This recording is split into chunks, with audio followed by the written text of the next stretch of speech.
ਵਾਹਿਗੁਰੂ ਸਾਹਿਬ ਜੀ।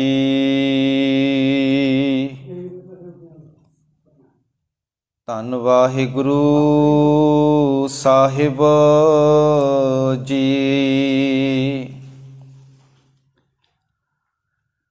ਤੇਰੇ ਕਵਨ ਕਵਨ ਗੁਣ ਕਹਿ ਕਹਿ ਗਾਵਾਂ, ਤੂੰ ਸਾਹਿਬ ਗੁਣੀ ਨਿਦਾਨਾ।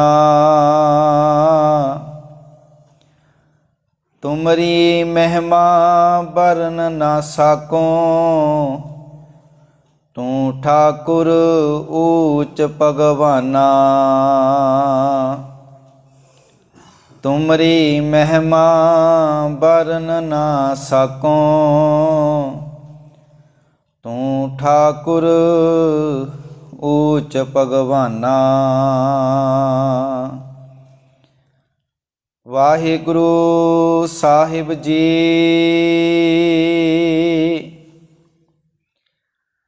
ਤੇਰੀ ਭਗਤ ਭੰਡਾਰ ਜੀ, ਭਰੇ ਬੇਅੰਤ ਬੇਅੰਤਾ। ਤੇਰੇ ਭਗਤ ਸਲਾਹਨ ਤੁਧ ਜੀ, ਹਰ ਅਨਿਕ ਅਨੇਕ ਅਨੰਤਾ। ਤੇਰੀ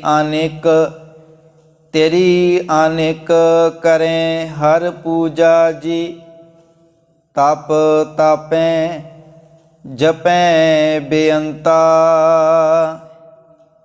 ਤੇਰੇ ਅਨੇਕ ਪੜੈ ਬੋ ਸਿਮਰਤ ਸਾਸਤ ਜੀ। ਕਰ ਕਿਰਿਆ ਖਟ ਕਰਮ ਕਰੰਤਾ।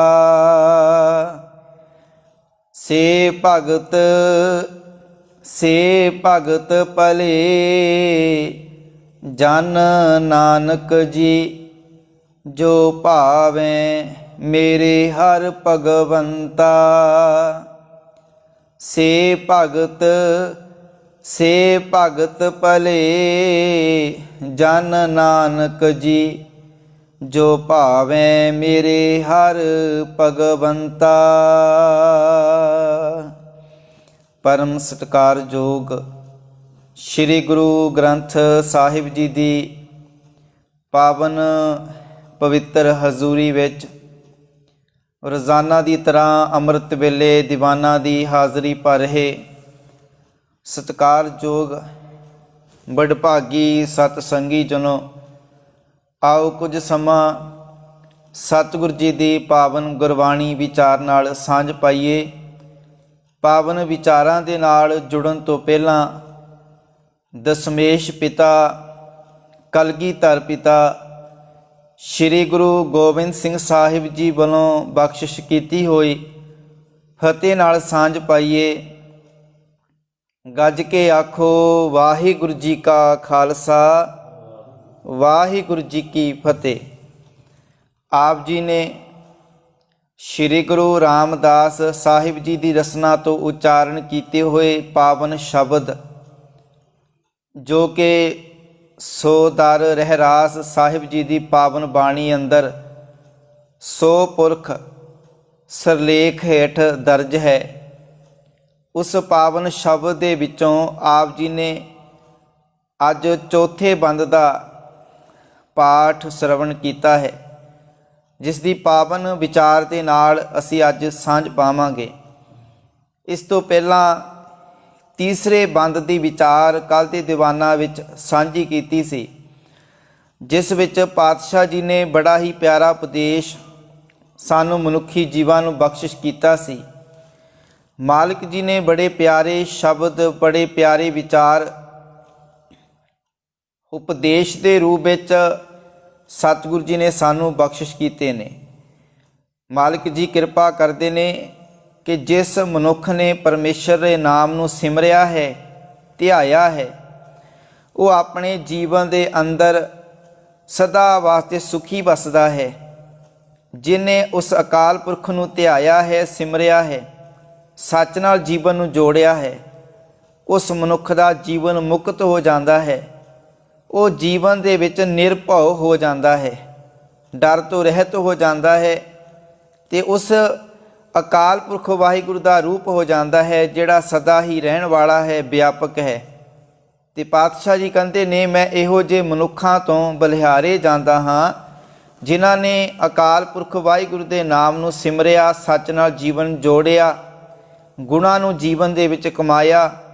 ਮੈਂ ਇਹੋ ਜਿਹੇ ਮਨੁੱਖਾਂ ਤੋਂ ਕੁਰਬਾਨ ਜਾਂਦਾ ਹਾਂ। ਪਾਤਸ਼ਾਹ ਜੀ ਅੱਜ ਚੌਥੇ ਬੰਦ ਵਿੱਚ ਜੋ ਵਿਚਾਰ ਬਖਸ਼ਿਸ਼ ਕਰਦੇ ਹਨ, ਤੇਰੀ ਭਗਤ ਭੰਡਾਰ ਜੀ, ਭਰੇ ਬੇਅੰਤ ਬੇਅੰਤਾ। ਮਾਲਿਕ ਜੀ ਕਹਿੰਦੇ ਨੇ, ਹੇ ਪ੍ਰਭੂ ਤੇਰੀ ਭਗਤੀ ਦੇ ਕਹਿੰਦੇ ਬੇਅੰਤ ਖਜ਼ਾਨੇ ਭਰੇ ਹੋਏ ਆ। ਭੰਡਾਰ ਦਾ ਅਰਥ ਕੀ ਆ? ਭਗਤ ਭੰਡਾਰ ਜੀ। ਭਗਤ ਦਾ ਅਰਥ ਕੀ ਹੈ? ਇੱਥੇ ਭਗਤ ਦੇ ਤੱਤੇ ਨੂੰ ਸਿਹਾਰੀ ਆ, ਇਹਦਾ ਅਰਥ ਹੈ ਭਗਤੀ। ਹੇ ਮਾਲਕ ਅਕਾਲ ਪੁਰਖ ਵਾਹਿਗੁਰੂ ਜੀ, ਤੁਹਾਡੀ ਭਗਤੀ ਦੇ ਜਿਹੜੇ ਖਜ਼ਾਨੇ, ਜਿਹੜੇ ਭੰਡਾਰ ਭਰੇ ਹੋਏ ਨੇ, ਭਰੇ ਬੇਅੰਤ ਬੇਅੰਤਾ। ਕਹਿੰਦੇ ਉਹਨਾਂ ਖਜ਼ਾਨਿਆਂ ਦੇ ਵਿੱਚ ਕੋਈ ਕਮੀ ਨਹੀਂ ਹੈ। ਪਾਤਸ਼ਾਹ ਜੀ ਦਾ ਬਚਨ ਪੜ੍ਹਦੇ ਨਾ ਕਿ ਦੇਂਦੇ ਤੋਟ ਨਾ ਆਵੀ, ਅਗਨਤ ਭਰੇ ਭੰਡਾਰ, ਖਾਵੇਂ ਖਰਚੇ ਰਲ ਮਿਲ ਭਾਈ, ਤੋਟ ਨਾ ਆਵੇ ਵੱਧ ਤੋਂ ਜਾਈ। ਕਿ ਮਾਲਕ ਵਾਹਿਗੁਰੂ ਦੇ ਖਜ਼ਾਨਿਆਂ ਦੇ ਵਿੱਚ ਕੋਈ ਕਮੀ ਨਹੀਂ ਆਉਂਦੀ, ਚਾਹੇ ਉਹਦੇ ਗੁਣਾਂ ਦੇ ਖਜ਼ਾਨੇ ਨੇ, ਭਗਤੀ ਦੇ ਖਜ਼ਾਨੇ ਨੇ। ਸੰਸਾਰ ਦੇ ਵਿੱਚ ਗੁਰੂ ਪਿਆਰ ਵਾਲਿਓ ਕੋਈ ਵੀ ਚੀਜ਼ ਵਰਤਦੇ ਆ, ਦੁਨਿਆਵੀ ਤੌਰ ਤੇ ਕੋਈ ਵੀ ਚੀਜ਼ ਵਰਤਦੇ ਆ, ਉਹਨੂੰ ਵਰਤੋਂ ਵਿੱਚ ਲੈ ਕੇ ਆਉਂਦੇ ਆ, ਉਹ ਘਟਦੀ ਜਾਂਦੀ ਆ। ਦੁਨੀਆ ਦਾ ਧਨ ਵੀ ਵਰਤਣ ਦੇ ਨਾਲ ਘਟਦਾ ਜਾਂਦਾ ਆ।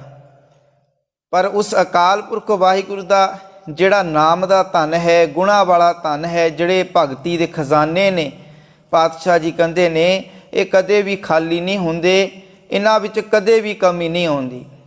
ਦੂਸਰੀ ਵਿਚਾਰ, ਗੁਰਬਾਣੀ ਦੇ ਵਿੱਚ ਸ਼੍ਰੀ ਗੁਰੂ ਗ੍ਰੰਥ ਸਾਹਿਬ ਜੀ ਦੀ ਬਾਣੀ ਦੇ ਅੰਦਰ ਜਦੋਂ ਇਹ ਸ਼ਬਦ ਇਹਨਾਂ ਰੂਪਾਂ ਦੇ ਵਿੱਚ ਆਉਂਦੇ ਨੇ, ਇਹਨਾਂ ਦਾ ਉਚਾਰਨ ਇੱਕੋ ਜਿਹਾ ਹੁੰਦਾ ਹੈ, ਪਰ ਗੁਰਬਾਣੀ ਵਿਆਕਰਨ ਦੇ ਅਨੁਸਾਰ ਇਹਨਾਂ ਦੇ ਅਰਥਾਂ ਦੇ ਵਿੱਚ ਫਰਕ ਹੈ।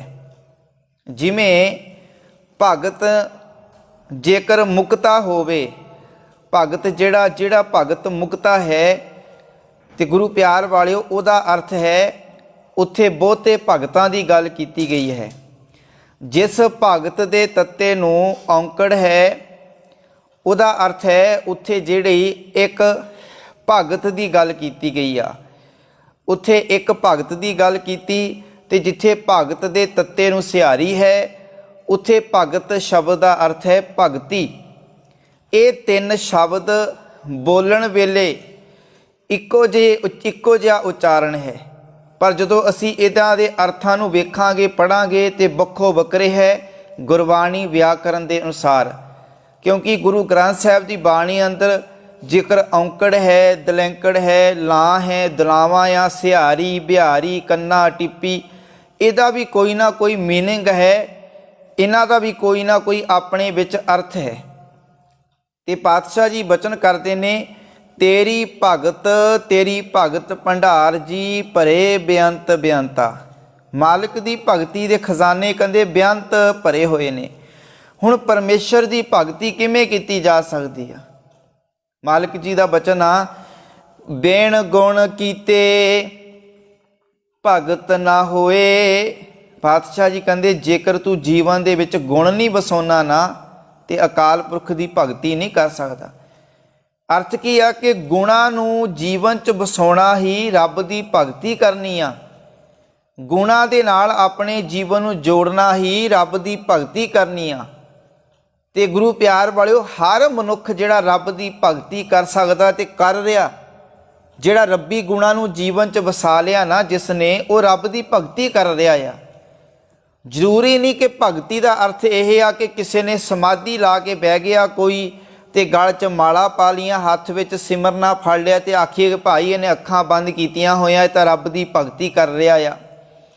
ਅਸਲ ਵਿੱਚ ਭਗਤੀ ਜਿਹੜਾ ਬੰਦਾ ਸੱਚ ਬੋਲ ਰਿਹਾ ਆ, ਜਿਹੜਾ ਮਨੁੱਖ ਜੀਵਨ ਦੇ ਵਿੱਚ ਨਿਰਵੈਰ ਹੈ, ਜਿਹਦਾ ਕਿਸੇ ਨਾਲ ਵੈਰ ਨਹੀਂ ਹੈ, ਜਿਹੜਾ ਜੀਵਨ ਦੇ ਵਿੱਚ ਨਿਰਭਉ ਹੈ, ਜਿਹਦੇ ਮਨ ਵਿੱਚ ਦੁਨੀਆ ਦਾ ਡਰ ਨਹੀਂ ਹੈ, ਝੂਠ ਦਾ ਡਰ ਨਹੀਂ ਹੈ, ਜਿਸ ਮਨੁੱਖ ਦੇ ਜੀਵਨ ਦੇ ਅੰਦਰ ਉਸ ਅਕਾਲ ਪੁਰਖ ਵਾਹਿਗੁਰੂ ਦਾ ਡਰ ਹੈ, ਤੇ ਗੁਰੂ ਪਿਆਰ ਵਾਲਿਓ ਉਹ ਵੀ ਰੱਬ ਦੀ ਭਗਤੀ ਕਰ ਰਿਹਾ ਆ। ਭਗਤੀ ਤਾਂ ਇੱਕ ਰਿਕਸ਼ਾ ਚਲਾਉਣ ਵਾਲਾ ਵੀ ਕਰ ਸਕਦਾ ਆ, ਭਗਤੀ ਤਾਂ ਇੱਕ ਦੁਕਾਨਦਾਰ ਵੀ ਕਰ ਸਕਦਾ, ਭਗਤੀ ਤਾਂ ਜਿਹੜਾ ਇੱਕ ਕਿਸਾਨ ਵੀ ਕਰ ਸਕਦਾ, ਭਗਤੀ ਤਾਂ ਅਸੀਂ ਘਰਾਂ ਵਿੱਚ ਰਹਿਣ ਵਾਲੇ ਕਿਰਤੀ ਲੋਕ ਇਹ ਸਭ ਭਗਤੀ ਕਰ ਸਕਦੇ ਨੇ। ਗੁਰੂ ਪਿਆਰ ਵਾਲਿਓ ਜਿਨ੍ਹਾਂ ਨੇ ਗੁਰੂ ਨਾਨਕ ਸਾਹਿਬ ਜੀ ਦੇ ਕਿਰਤ ਕਰੋ, ਨਾਮ ਜਪੋ, ਵੰਡ ਕੇ ਛਕੋ, ਇਹਨਾਂ ਸਿਧਾਂਤਾਂ ਨੂੰ ਅਪਣਾ ਲਿਆ, ਉਹ ਸਮਝ ਲਓ ਰੱਬ ਦੀ ਭਗਤੀ ਕਰ ਰਹੇ ਆ। ਕੋਈ ਭਗਤੀ ਕਰਨ ਦਾ ਕੋਈ ਸਪੈਸ਼ਲ ਤਰੀਕਾ ਨਹੀਂ ਹੈ। ਪਾਤਸ਼ਾਹ ਜੀ ਕਹਿੰਦੇ ਨੇ ਹੁਣ ਜਿਹੜੀ ਭਗਤੀ ਆ ਰੱਬ ਦੀ, ਬਿਨ ਗੁਣ ਕੀਤੇ ਭਗਤ ਨਾ ਹੋਏ। ਮਾਲਕ ਜੀ ਗੁਣਾ ਤੋਂ ਬਗੈਰ ਮੈਂ ਤੇਰੀ ਭਗਤੀ ਨਹੀਂ ਕਰ ਸਕਦਾ, ਗੁਣਾ ਤੋਂ ਬਗੈਰ ਮੈਂ ਤੁਹਾਡੀ ਭਗਤੀ ਨਹੀਂ ਕਰ ਸਕਦਾ, ਤੁਹਾਡੀ ਬੰਦਗੀ ਨਹੀਂ ਕਰ ਸਕਦਾ। ਤੇ ਪਾਤਸ਼ਾਹ ਜੀ ਕਹਿੰਦੇ ਨੇ ਪਾਖੰਡ ਭਗਤ ਨਾ ਹੋਵਈ, ਦੁਬਦਾ ਬੋਲ ਖੁਆਰ। ਗੁਰੂ ਪਿਆਰ ਵਾਲਿਓ ਜਿਹੜਾ ਮਨੁੱਖ ਸੰਸਾਰ ਵਿੱਚ ਰਹਿ ਕੇ ਪਖੰਡ ਕਰਦਾ ਨਾ, ਸਿਰਫ ਢੋਂਗੀ ਰਚਦਾ ਆ, ਪਾਤਸ਼ਾਹ ਕਹਿੰਦੇ ਨੇ ਭਲਿਆ ਪਖੰਡ ਕਰਨ ਦੇ ਨਾਲ ਕਦੇ ਵੀ ਭਗਤੀ ਨਹੀਂ ਹੋ ਸਕਦੀ।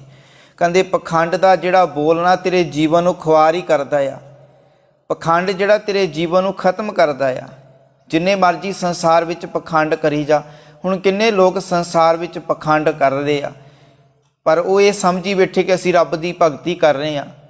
ਪਰ ਪਾਤਸ਼ਾਹ ਜੀ ਕਹਿੰਦੇ ਰੱਬ ਦੀ ਭਗਤੀ ਕਰਨੀ ਨਾ, ਪਰ ਕਹਿੰਦੇ ਇਹ ਤੋਂ ਬਗੈਰ ਤੂੰ ਰੱਬ ਦੀ ਭਗਤੀ ਨਹੀਂ ਕਰ ਸਕਦਾ। ਕਿਹਦੇ ਤੋਂ ਬਗੈਰ? ਮਾਲਕ ਜੀ ਕਹਿੰਦੇ ਨੇ ਗਿਆਨੀ ਗੁਰ ਬਿਨ ਭਗਤ ਨਾ ਹੋਈ। ਕਹਿੰਦੇ ਹੇ ਗਿਆਨਵਾਨ, ਹੇ ਗਿਆਨਵਾਨ ਮਨੁੱਖ, ਗੁਰੂ ਦੀ ਸ਼ਰਨ ਪੈਣ ਤੋਂ ਬਿਨਾਂ ਕਹਿੰਦੇ ਤੂੰ ਭਗਤੀ ਨਹੀਂ ਕਰ ਸਕਦਾ, ਤੇਰੀ ਭਗਤੀ ਨਹੀਂ ਹੋ ਸਕਦੀ, ਰੱਬ ਦੀ ਬੰਦਗੀ ਨਹੀਂ ਕਰ ਸਕਦਾ। ਮਾਲਕ ਜੀ ਕਹਿੰਦੇ ਕੋਰੇ ਰੰਗ ਕਦੇ ਨਾ ਚੜ੍ਹੇ। ਪਾਤਸ਼ਾਹ ਜੀ ਕਹਿੰਦੇ ਨੇ ਜਿਵੇਂ ਕੋਰੇ ਕੱਪੜੇ ਨੂੰ ਰੰਗ ਨਹੀਂ ਚੜ੍ਹਦਾ, ਪਹਿਲਾਂ ਕੋਰੇ ਕੱਪੜੇ ਨੂੰ ਪਾ ਲਾਈ ਜਾਂਦੀ ਆ, ਫਿਰ ਉਹਨੂੰ ਰੰਗ ਚਾੜਿਆ ਜਾਂਦਾ ਆ। ਜਿਵੇਂ ਤੁਸੀਂ ਵੇਖੋ ਮੇਰੀਆਂ ਭੈਣਾਂ ਮਾਤਾਵਾਂ ਚੁੰਨੀਆਂ ਨੂੰ ਰੰਗਾਉਣ ਵਾਸਤੇ ਜਾਂਦੀਆਂ ਨੇ, ਤੇ ਜਿਹੜਾ ਲਲਾਰੀ ਆ, ਜਿਹੜਾ ਕੱਪੜੇ ਰੰਗਣ ਵਾਲਾ, ਉਹਨੂੰ ਲਲਾਰੀ ਕਿਹਾ ਜਾਂਦਾ। ਉਹ ਜਦੋਂ ਕੱਪੜੇ ਰੰਗਦਾ ਆ, ਪਹਿਲਾਂ ਚੁੰਨੀ ਨੂੰ ਜਿਹੜਾ ਚੰਗੀ ਤਰ੍ਹਾਂ ਧੋਂਦਾ ਆ, ਸਾਫ਼ ਕਰਦਾ, ਫਿਰ ਉਹਦੇ 'ਤੇ ਪਾ ਲਾਉਂਦਾ, ਫਿਰ ਜਾ ਕੇ ਉੱਤੇ ਰੰਗ ਚਾੜਦਾ ਆ। ਮਾਲਕ ਜੀ ਕਹਿੰਦੇ ਕੋਰੇ ਰੰਗ ਕਦੇ ਨਾ ਚੜ੍ਹੇ। ਕਹਿੰਦੇ ਇਸੇ ਤਰ੍ਹਾਂ ਹੀ ਜੇਕਰ ਤੇਰਾ ਮਨ ਕੋਰਾ ਨਾ, ਕਹਿੰਦੇ ਤੇਰੇ ਉੱਤੇ ਭਗਤੀ ਦਾ ਰੰਗ ਨਹੀਂ ਚੜ੍ਹ ਸਕਦਾ। ਕਹਿੰਦੇ ਮਨ ਉੱਤੇ ਪ੍ਰਭੂ ਦੀ ਭਗਤੀ ਦਾ ਰੰਗ ਨਹੀਂ ਚੜ੍ਹ ਸਕਦਾ। ਤੈਨੂੰ ਕਹਿੰਦੇ ਗੁਰੂ ਦੀ ਸ਼ਰਨ ਵਿੱਚ ਆਉਣਾ ਪੈਣਾ ਆ।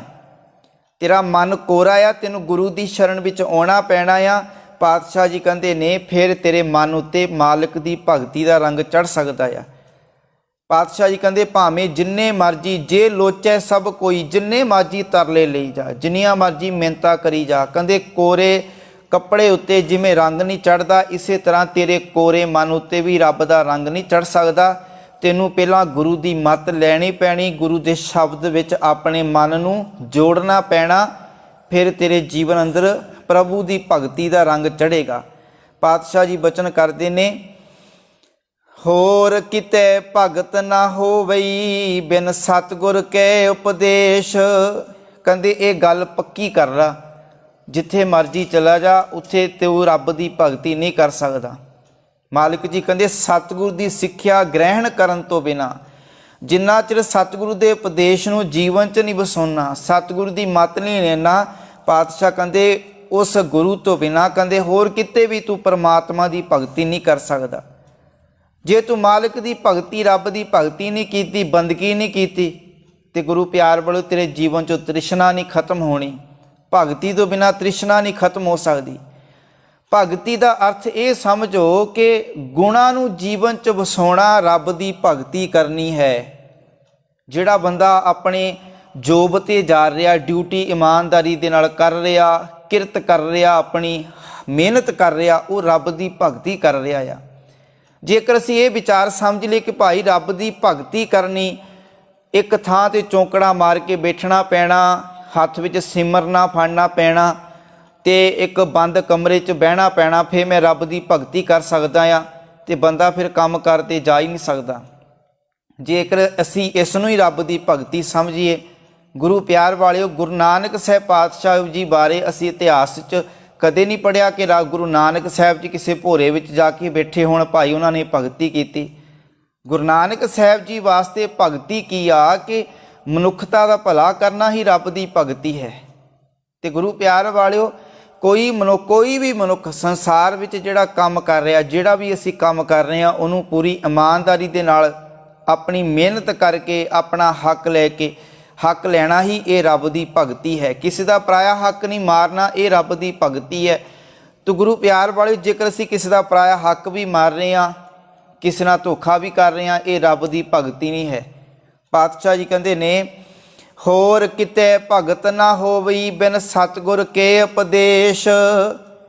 ਮਾਲਕ ਜੀ ਕਹਿੰਦੇ, ਭਾਈ ਰੇ ਗੁਰ ਬਿਨ ਭਗਤ ਨਾ ਹੋਏ। ਕਹਿੰਦੇ ਗੁਰੂ ਦੀ ਸ਼ਰਨ ਪੈਣ ਤੋਂ ਬਿਨਾਂ ਤੂੰ ਰੱਬ ਦੀ ਭਗਤੀ ਬੰਦਗੀ ਨਹੀਂ ਕਰ ਸਕਦਾ। ਬਿਨ ਗੁਰ ਭਗਤ ਨਾ ਪਾਈਏ। ਪਾਤਸ਼ਾਹ ਕਹਿੰਦੇ ਨੇ, ਕਹਿੰਦੇ ਪਰਮਾਤਮਾ ਦੀ ਭਗਤੀ ਵਾਸਤੇ ਜਿੰਨੀ ਮਰਜ਼ੀ ਤੂੰ ਤਾਂਗ ਕਰ, ਪਰ ਮਾਲਕ ਜੀ ਕਹਿੰਦੇ ਨੇ, ਜੇ ਲੋਚੈ ਸਭ ਕੋਏ। ਕਹਿੰਦੇ ਜਿੰਨੇ ਮਰਜ਼ੀ ਤਾਂਗ ਕਰੇ, ਤਰਲੇ ਕਰੇ, ਪਰ ਕਹਿੰਦੇ ਗੁਰੂ ਦੀ ਸ਼ਰਨ ਤੋਂ ਬਿਨਾਂ ਭਗਤੀ ਦੀ ਦਾਤ ਤੈਨੂੰ ਪ੍ਰਾਪਤ ਨਹੀਂ ਹੋ ਸਕਦੀ। ਗੁਰੂ ਦੇ ਨਾਲ ਤੈਨੂੰ ਆਪਣੇ ਜੀਵਨ ਨੂੰ ਜੋੜਨਾ ਪੈਣਾ ਆ। ਪਾਤਸ਼ਾਹ ਕਹਿੰਦੇ ਨੇ, ਫਿਰ ਤੂੰ ਰੱਬ ਦੀ ਭਗਤੀ ਕਰ ਸਕਦਾ ਆ। ਤੇਰੀ ਭਗਤ ਭੰਡਾਰ ਜੀ ਭਰੇ ਬੇਅੰਤ ਬੇਅੰਤਾ। ਮਾਲਕ ਜੀ ਤੇਰੀ ਭਗਤੀ ਦੇ ਖਜ਼ਾਨੇ ਕਹਿੰਦੇ ਭਰੇ ਹੋਏ ਨੇ। ਸਤਿਗੁਰੂ ਜੀ ਕਹਿੰਦੇ ਨੇ, ਜੇ ਹੁਣ ਹੋਰ ਵਿਚਾਰ ਨੂੰ ਸਮਝ ਲਈਏ, ਹੋਰ ਕਿਵੇਂ ਨਹੀਂ ਭਗਤੀ ਹੋ ਸਕਦੀ। ਪਾਤਸ਼ਾਹ ਕਹਿੰਦੇ ਨੇ, ਮਨ ਮੈਲੇ ਭਗਤ ਨਾ ਹੋਵਈ। ਪਾਤਸ਼ਾਹ ਕਹਿੰਦੇ ਨਾਮ ਨਾ ਪਾਇਆ ਜਾਏ। ਕਹਿੰਦੇ ਮੈਲੇ ਮਨ ਦੇ ਨਾਲ ਵੀ ਤੂੰ ਭਗਤੀ ਨਹੀਂ ਕਰ ਸਕਦਾ। ਜੇਕਰ ਤੇਰਾ ਮਨ ਮੈਲਾ ਆ, ਮਨ ਵਿਕਾਰੀ ਆ, ਮਨ ਦੇ ਅੰਦਰ ਮੈਲ ਆ, ਫਿਰ ਵੀ ਤੂੰ ਰੱਬ ਦੀ ਭਗਤੀ ਨਹੀਂ ਕਰ ਸਕਦਾ, ਨਾਮ ਪ੍ਰਾਪਤ ਨਹੀਂ ਕਰ ਸਕਦਾ। ਮਨ ਮੁਖ ਮੈਲੇ ਮੈਲੇ ਮੂਏ ਜਾਸਨ ਪਤ ਗਵਾਏ। ਕਹਿੰਦੇ ਜਿਹੜੇ ਆਪਣੇ ਮਨ ਦੇ ਪਿੱਛੇ ਤੁਰਦੇ ਨਾ ਮਨੁੱਖ, ਉਹ ਹਮੇਸ਼ਾ ਹੀ ਹਉਮੈ ਦੇ ਕਰਕੇ ਮੈਲੇ ਮਨ ਵਾਲੇ ਰਹਿੰਦੇ ਆ। ਉਹ ਹਮੇਸ਼ਾ ਹੀ ਹਉਮੈ ਹੰਕਾਰ ਦੇ ਕਰਕੇ ਜੀਵਨ ਨੂੰ ਮੈਲਾ ਰੱਖਦੇ ਨੇ। ਕਹਿੰਦੇ ਸਦਾ ਹੀ ਉਹ ਆਤਮਿਕ ਤੌਰ 'ਤੇ ਮਰੇ ਰਹਿੰਦੇ ਆ ਤੇ ਸੰਸਾਰ ਤੋਂ ਉਹ ਇੱਜ਼ਤ ਗਵਾ ਕੇ ਜਾਂਦੇ, ਕੋਈ ਇੱਜ਼ਤ ਪ੍ਰਾਪਤ ਕਰਕੇ ਨਹੀਂ ਜਾਂਦੇ। ਪਾਤਸ਼ਾਹ ਜੀ ਕਹਿੰਦੇ ਨੇ, ਗੁਰ ਪ੍ਰਸਾਦੀ ਮਨ ਵਸੈ ਮਲ ਹਉਮੈ ਜਾਇ ਸਮਾਏ। ਕਹਿੰਦੇ ਜੇਕਰ ਮਨ ਦੀ ਮੈਲ ਨੂੰ ਦੂਰ ਕਰਨਾ ਆ, ਕਹਿੰਦੇ ਗੁਰੂ ਦੀ ਕਿਰਪਾ ਨਾਲ ਜਿਸ ਮਨੁੱਖ ਦੇ ਮਨ ਵਿੱਚ ਰੱਬ ਦਾ ਨਾਮ ਵਸ ਜਾਂਦਾ, ਪਾਤਸ਼ਾਹ ਕਹਿੰਦੇ ਉਹਦੀ ਹਉਮੈ ਵੀ ਦੂਰ ਹੋ ਜਾਂਦੀ ਆ। ਜੇ ਗੁਰੂ ਦੀ ਕਿਰਪਾ ਦੇ ਨਾਲ ਗੁਰੂ ਦੇ ਮਤ ਨੂੰ ਅਪਣਾਵੇ, ਤੇਰਾ ਜੀਵਨ ਸੋਹਣਾ ਬਣ ਜਾਵੇਗਾ। ਮਨ ਜਿਹੜਾ ਮੈਲਾ ਨਾ, ਉਹ ਸਾਫ਼ ਹੋ ਜਾਵੇਗਾ। ਫਿਰ ਤੂੰ ਰੱਬ ਦੀ ਭਗਤੀ ਵੀ ਕਰ ਸਕਦਾ, ਬੰਦਗੀ ਵੀ ਕਰ ਸਕਦਾ ਹੈ। ਤੇ ਪਾਤਸ਼ਾਹ ਜੀ ਬਚਨ ਕਰਦੇ ਨੇ, ਕਾਇਆ ਸੋਚ ਨਾ ਪਾਈਏ ਬਿਨ ਹਰ ਭਗਤ ਪਿਆਰ। ਕਹਿੰਦੇ ਜੇਕਰ ਹਿਰਦੇ ਵਿੱਚ, ਹੁਣ ਵੇਖੋ, ਜੇਕਰ ਜੀਵਨ 'ਚ ਭਗਤੀ ਨਹੀਂ ਹੈਗੀ ਨਾ, ਰੱਬ ਦੀ ਭਗਤੀ, ਰੱਬ ਦੀ ਬੰਦਗੀ ਨਹੀਂ ਹੈਗੀ ਜੀਵਨ 'ਚ, ਮਾਲਕ ਜੀ ਕਹਿੰਦੇ ਜੇਕਰ ਜੀਵਨ ਦੇ ਵਿੱਚ ਪ੍ਰਭੂ ਦਾ ਪ੍ਰੇਮ ਨਹੀਂ ਹੈ, ਪਿਆਰ ਨਹੀਂ ਹੈ, ਪਾਤਸ਼ਾਹ ਕਹਿੰਦੇ ਨਿਰੇ ਸਰੀਰ ਦੀ ਪਵਿੱਤਰਤਾ ਨਾਲ ਤੈਨੂੰ ਰੱਬ ਨਹੀਂ ਮਿਲਣਾ। ਜੇਕਰ ਤੂੰ ਕੇਵਲ ਸਰੀਰ ਨੂੰ ਹੀ ਪਵਿੱਤਰ ਕਰੀ ਜਾਣਾ ਆ, ਸਰੀਰ ਨੂੰ ਨਹੀਂ ਪਵਿੱਤਰ ਕਰੀ ਜਾਣਾ, ਪਰ ਹਿਰਦੇ ਵਿੱਚ ਰੱਬ ਦੇ ਪ੍ਰਤੀ ਪਿਆਰ ਨਹੀਂ ਹੈ, ਹਿਰਦੇ ਵਿੱਚ ਉਹਦਾ ਨਾਮ ਨਹੀਂ ਹੈ, ਪਾਤਸ਼ਾਹ ਜੀ ਕਹਿੰਦੇ ਨੇ ਇਹ ਪਵਿੱਤਰਤਾ ਦੇ ਨਾਲ ਤੈਨੂੰ ਰੱਬ ਦੀ ਪ੍ਰਾਪਤੀ ਨਹੀਂ ਹੋਣੀ। ਨਾਨਕ ਨਾਮ ਨਾ ਵਿਸਰੈ ਮੇਲੇ ਗੁਰ ਕਰਤਾਰ। ਪਾਤਸ਼ਾਹ ਕਹਿੰਦੇ ਨੇ ਜਿਹੜੇ ਗੁਰੂ ਦੀ ਸ਼ਰਨ ਪੈਂਦੇ ਨੇ, ਉਹਨਾਂ ਨੂੰ ਪਰਮੇਸ਼ਰ ਦਾ ਨਾਮ ਕਦੇ ਨਹੀਂ ਭੁੱਲਦਾ। ਗੁਰੂ ਦੀ ਸ਼ਰਨ ਵਿੱਚ ਆਉਣਾ ਕੀ ਆ? ਗੁਰੂ ਦੀ ਸ਼ਰਨ ਵਿੱਚ ਆਉਣਾ, ਗੁਰੂ ਦੇ ਹੁਕਮ ਨੂੰ ਮੰਨਣਾ, ਗੁਰੂ ਦੀ ਮੱਤ ਲੈਣੀ। ਗੁਰੂ ਪਿਆਰ ਵਾਲਿਓ, ਅਸੀਂ ਘਰ ਵਿੱਚ ਬੈਠ ਕੇ ਵੀ ਜੇਕਰ ਗੁਰੂ ਦੀ ਬਾਣੀ ਨੂੰ ਪੜ੍ਹਦੇ ਹਾਂ, ਗੁਰੂ ਦੀ ਸਮਝ ਲੈਂਦੇ ਹਾਂ, ਗੁਰੂ ਦੀ ਮੱਤ ਲੈਂਦੇ, ਸਮਝ ਲਓ ਅਸੀਂ ਗੁਰੂ ਦੀ ਸ਼ਰਨ ਵਿੱਚ ਆਏ ਹੋਏ ਹਾਂ। ਤੇ ਜਿਹੜਾ ਮਨੁੱਖ ਗੁਰੂ ਦੀ ਸ਼ਰਨ ਵਿੱਚ ਆਉਂਦਾ ਆ, ਉਹਦੀਆਂ ਚਿੰਤਾਵਾਂ, ਡਰ ਸਾਰੇ ਖਤਮ ਹੋ ਜਾਂਦੇ ਨੇ ਤੇ ਉਹ ਆਪਣੇ ਜੀਵਨ ਵਿੱਚ ਰੱਬ ਦੀ ਭਗਤੀ ਜਿਹੜਾ ਕਰਦਾ ਹੈ, ਪਰਮੇਸ਼ਰ ਦੀ ਬੰਦਗੀ ਨਾਲ ਜੁੜਦਾ ਹੈ। ਗੁਰੂ ਪਿਆਰ ਵਾਲਿਓ, ਜੇਕਰ ਪਰਿਵਾਰ ਦੇ ਅੰਦਰ ਜੇਕਰ ਇੱਕ ਸੱਸ ਨਾ ਆਪਣੀ ਨੂੰਹ ਨੂੰ ਵੀ ਮਾੜਾ ਨਹੀਂ ਬੋਲਦੀ, ਉਹਦੇ ਪ੍ਰਤੀ ਮਨ 'ਚ ਈਰਖਾ ਨਫ਼ਰਤ ਨਹੀਂ ਰੱਖਦੀ, ਉਹ ਵੀ ਰੱਬ ਦੀ ਭਗਤੀ ਕਰ ਰਹੀ ਆ, ਸਮਝ ਲਓ ਰੱਬ ਦੀ ਬੰਦਗੀ ਕਰਦੀ ਆ। ਤੇ ਜਿਹੜੀ ਇੱਕ ਨੂੰਹ ਆ, ਉਹ ਆਪਣੀ ਸੱਸ ਦੇ ਪ੍ਰਤੀ ਮਨ ਵਿੱਚ ਕੋਈ ਮਾੜਾ ਖਿਆਲ ਨਹੀਂ ਰੱਖਦੀ, ਉਹ ਵੀ ਰੱਬ ਦੀ ਭਗਤੀ ਕਰ ਰਹੀ ਆ। ਤੇ ਉਹਦੇ ਸੁਖਮਨੀ ਸਾਹਿਬ ਦੇ ਕੀਤੇ ਹੋਏ ਪਾਠ ਵੀ ਫਿਰ ਸਫਲ ਆ, ਜੇਕਰ ਉਹ ਇੱਕ ਦੂਜੇ ਨਾਲ ਨਫ਼ਰਤ ਨਹੀਂ ਕਰਦੀਆਂ, ਜੇਕਰ ਆਪਸ ਵਿੱਚ ਇੱਕ ਮਾਂ ਬੇਟੀ ਦੀ ਤਰ੍ਹਾਂ ਰਹਿੰਦੀਆਂ ਨੇ ਤੇ ਉਹਨਾਂ ਦਾ ਇੱਕ ਪਾਠ ਹੀ ਸੁਖਮਨੀ ਸਾਹਿਬ ਦਾ ਕੀਤਾ ਹੋਇਆ ਸਫਲ ਆ। ਤੇ ਜੇਕਰ ਉਹ ਆਪਸ ਵਿੱਚ ਪਿਆਰ ਨਾਲ ਨਹੀਂ ਰਹਿੰਦੀਆਂ ਨੇ ਤੇ ਭਾਵੇਂ 40 ਪਾਠ ਵੀ ਕਰ ਲੈਣ ਤੇ ਉਹਦਾ ਕੋਈ ਫਾਇਦਾ ਨਹੀਂ, ਕਿਉਂਕਿ ਜੀਵਨ ਦੇ ਵਿੱਚ ਬਦਲਾਅ, ਜੀਵਨ ਦੇ ਵਿੱਚ ਜਿਹੜੀ ਤਬਦੀਲੀ ਗੁਰਬਾਣੀ ਕਰਦੀ ਆ ਤੇ ਫਰਕ ਵੀ ਨਜ਼ਰ ਆਉਣਾ ਚਾਹੀਦਾ ਨਾ ਜੀਵਨ ਦੇ ਵਿੱਚ। ਹੁਣ ਡਾਕਟਰ ਦੇ ਕੋਲ ਦਵਾਈ ਲੈਣ ਜਾਈਏ, ਦਵਾਈ ਅਸੀਂ ਲਿਆ ਕੇ ਖਾਈ ਜਾਈਏ, ਹੁਣ ਜੇਕਰ ਉਸ ਦਵਾਈ ਨਾਲ ਅਸੀਂ ਠੀਕ ਨਾ ਹੋਈਏ ਤੇ ਅਸੀਂ ਕਹਿੰਦੇ ਡਾਕਟਰ ਨੂੰ ਸਮਝ ਨਹੀਂ ਹੈ, ਡਾਕਟਰ ਕੋਈ ਬੜਾ ਵਧੀਆ ਨਹੀਂ ਹੈਗਾ। ਮੈਂ ਡਾਕਟਰ ਕੋਲ ਦਵਾਈ ਲੈ ਕੇ ਆਇਆ ਤੇ ਗੁਰੂ ਪਿਆਰ ਵਾਲਿਓ ਅਸੀਂ ਕਹਿੰਦੇ ਆ ਕਿ ਡਾਕਟਰ ਕੋਲ ਦਵਾਈ ਤਾਂ ਲੈ ਆਂਦੀ, ਇਹਦੀ ਦਵਾਈ ਨਾਲ ਕੋਈ ਫਰਕ ਨਹੀਂ ਪਿਆ, ਤੂੰ ਕਿਤੇ ਵਧੀਆ ਡਾਕਟਰ ਦੇ ਕੋਲ ਜਾ ਕੇ ਦਵਾਈ ਲੈ ਕੇ ਆ। ਹੁਣ ਵੇਖੋ ਗੁਰੂ ਪਿਆਰ ਵਾਲਿਓ, ਉਹ ਡਾਕਟਰ ਸਾਨੂੰ ਚੰਗਾ ਨਹੀਂ ਲੱਗਦਾ ਜਿਹੜਾ ਜਿਸ ਡਾਕਟਰ ਦੀ ਦਵਾਈ ਨਾਲ ਸਾਨੂੰ ਕੋਈ ਫਰਕ ਨਹੀਂ ਪੈਂਦਾ। ਸਾਨੂੰ ਉਹੀ ਡਾਕਟਰ ਚੰਗਾ ਲੱਗਦਾ ਜਿਹੜੀ ਦਵਾਈ ਅਸਰ ਵੀ ਕਰੇ ਨਾ ਫਰਕ ਪਵੇ। ਤੇ ਗੁਰੂ ਪਿਆਰ ਵਾਲਿਓ ਫਿਰ ਗੁਰਬਾਣੀ ਜਿਹੜੀ ਦਵਾਈ ਆ ਇਹ ਜੀਵਨ ਦੇ ਅੰਦਰ ਅਸਰ ਕਰਦੀ ਆ, ਪਰ ਕਈ ਵਾਰੀ ਸਾਡੇ ਵਿੱਚ ਕਈ ਵਾਰੀ ਡਾਕਟਰ 'ਚ ਕਮੀ ਨਹੀਂ ਹੁੰਦੀ, ਕਮੀ ਕਈ ਵਾਰੀ ਸਾਡੇ 'ਚ ਵੀ ਹੁੰਦੀ, ਕਿਉਂਕਿ ਅਸੀਂ ਪਰਹੇਜ਼ ਨਹੀਂ ਰੱਖਦੇ। ਪਰਹੇਜ਼ ਨਹੀਂ ਰੱਖਾਂਗੇ ਦਵਾਈ ਦਾ ਅਸਰ ਫਿਰ ਵੀ ਨਹੀਂ ਹੁੰਦਾ। ਤੇ ਗੁਰੂ ਪਿਆਰ ਵਾਲਿਓ ਇਸੇ ਤਰ੍ਹਾਂ ਹੀ ਕਮੀ ਜਿਹੜੀ ਗੁਰਬਾਣੀ ਦੇ ਵਿੱਚ ਨਹੀਂ ਹੈ, ਕਮੀ ਸਾਡੇ ਜੀਵਨ 'ਚ ਅਸੀਂ ਪਰਹੇਜ਼ ਨਹੀਂ ਰੱਖਦੇ, ਵਿਕਾਰਾਂ ਤੋਂ, ਲੜਾਈਆਂ ਝਗੜਿਆਂ ਤੋਂ, ਮਨ ਨੂੰ ਮਾੜੇ ਪਾਸੇ ਜਾਣ ਤੋਂ ਵੀ ਅਸੀਂ ਪਰਹੇਜ਼ ਨਹੀਂ ਰੱਖਦੇ ਕਿ ਅਸੀਂ ਮਨ ਨੂੰ ਮਾੜੇ ਪਾਸੇ ਨਾ ਜਾਣ ਦਈਏ। ਤੇ ਮਨ ਸਾਡਾ ਕਦੋਂ ਕੰਟਰੋਲ ਹੋਣਾ? ਜਦੋਂ ਸਾਨੂੰ ਗੁਰੂ ਦਾ ਆਸਰਾ ਹੋਵੇਗਾ, ਗੁਰੂ ਸਾਡੇ ਨਾਲ ਹੋਵੇਗਾ, ਫਿਰ ਅਸੀਂ ਮਨ ਨੂੰ ਕੰਟਰੋਲ ਕਰ ਲਵਾਂਗੇ। ਹੁਣ ਜਿਹੜਾ ਗੁਰੂ ਨਾਲ ਨਹੀਂ ਜੁੜਿਆ ਹੋਇਆ, ਜਿਹੜਾ ਚੰਗਿਆਈ ਵਾਲੇ ਰਾਹ 'ਤੇ ਨਹੀਂ ਤੁਰਦਾ, ਜਿਹੜਾ ਆਪਣੇ ਕੰਨਾਂ ਦੇ ਨਾਲ ਚੰਗੀਆਂ ਵਿਚਾਰਾਂ ਨਹੀਂ ਸੁਣਦਾ, ਚੰਗੀ ਵਿਚਾਰ ਨਹੀਂ ਰੱਖਦਾ, ਉਹ ਮਨ ਨੂੰ ਕਦੇ ਵੀ ਕੰਟਰੋਲ ਨਹੀਂ ਕਰ ਸਕਦਾ, ਕਿਉਂਕਿ ਇਹ ਮਨ ਬੜਾ ਤਕੜਾ ਆ, ਬੜਾ ਬਲਵਾਨ ਆ। ਇਹਨੂੰ ਪਾਤਸ਼ਾਹ ਕਹਿੰਦੇ ਨੇ ਗੁਰ ਬਿਨ ਕਿਨ ਸਮਝਾਈਏ ਮਨ ਰਾਜਾ ਸੁਲਤਾਨ। ਕਹਿੰਦੇ ਗੁਰੂ ਤੋਂ ਬਿਨਾ ਤੇਰਾ ਮਨ ਨਹੀਂ ਸਮਝ ਸਕਦਾ। ਇਹ ਤਾਂ ਸੁਲਤਾਨ, ਇਹ ਤਾਂ ਰਾਜਾ ਬਣ ਕੇ ਬੈਠਾ ਹੋਇਆ ਆ, ਤੇ ਗੁਰੂ ਨੇ ਹੀ ਤੇਰੇ ਮਨ ਨੂੰ ਜਿਹੜਾ ਕੰਟਰੋਲ ਕਰਨਾ ਆ। ਤੇ ਪਾਤਸ਼ਾਹ ਜੀ ਕਹਿੰਦੇ ਨੇ, ਮਾਲਿਕ ਜੀ ਕਹਿੰਦੇ ਨੇ, ਅਸਲ ਵਿੱਚ ਕਾਇਆ ਸੋਚ ਨਾ ਪਾਈਏ ਬਿਨ ਹਰ ਭਗਤ ਪਿਆਰ, ਗੁਰ ਕੀ ਸੇਵਾ ਗੁਰ ਭਗਤ ਹੈ ਬਿਰਲਾ ਪਾਏ ਕੋਈ। ਕਹਿੰਦੇ ਗੁਰੂ ਦੀ ਸੇਵਾ ਕਰਨੀ ਹੀ ਮਾਲਕ ਦੀ ਭਗਤੀ ਆ। ਕਹਿੰਦੇ ਇਹ ਦਾਤ ਕਿਸੇ ਬਿਰਲੇ ਨੂੰ ਮਿਲਦੀ ਆ, ਤੇ ਬਿਰਲਾ ਕਿਹੜਾ? ਅਸੀਂ ਸਾਰੇ ਬਿਰਲਿਆਂ ਵਿੱਚ ਆ ਜਾਈਏ ਨਾ, ਅਸੀਂ ਸਾਰੇ ਬਿਰਲਿਆਂ ਵਿੱਚ ਆ ਲਈਏ, ਕਿਉਂਕਿ ਸੰਸਾਰ ਦੇ ਅੰਦਰ ਚੰਗੇ ਮਨੁੱਖ ਨੇ ਪਰ ਬਿਰਲੇ ਨੇ, ਤੇ ਝੂਠੇ ਮਨੁੱਖ ਬੜੇ ਆ, ਕੋਈ ਗਿਣਤੀ ਨਹੀਂ ਕਰ ਸਕਦਾ।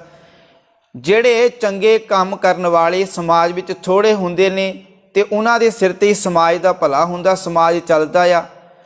ਤੇ ਗੁਰੂ ਪਿਆਰ ਵਾਲੇ ਜਿਨ੍ਹਾਂ ਅੰਦਰ ਭਲਾਈ ਵਾਲੇ ਗੁਣ ਨਹੀਂ ਹੁੰਦੇ, ਸਮਾਜ ਅੰਦਰ ਕੋਈ ਚੰਗਾ ਜੀਵਨ ਨਹੀਂ ਬਤੀਤ ਕਰਦਾ ਜਾਂ ਚੰਗੀ ਸੋਚ ਵਾਲੇ ਨਹੀਂ ਹੁੰਦੇ, ਉਹਨਾਂ ਦੇ ਸਿਰ 'ਤੇ ਸਮਾਜ ਨਹੀਂ ਚੱਲਦਾ। ਸਮਾਜ ਉਹਨਾਂ ਦੇ ਸਿਰ 'ਤੇ ਚੱਲਦਾ ਜਿਹੜੇ ਸਮਾਜ ਬਾਰੇ ਚੰਗਾ ਸੋਚਦੇ ਨੇ, ਜਿਹੜੇ ਇਨਸਾਨੀਅਤ ਦੀ ਕਦਰ ਕਰਦੇ ਨੇ।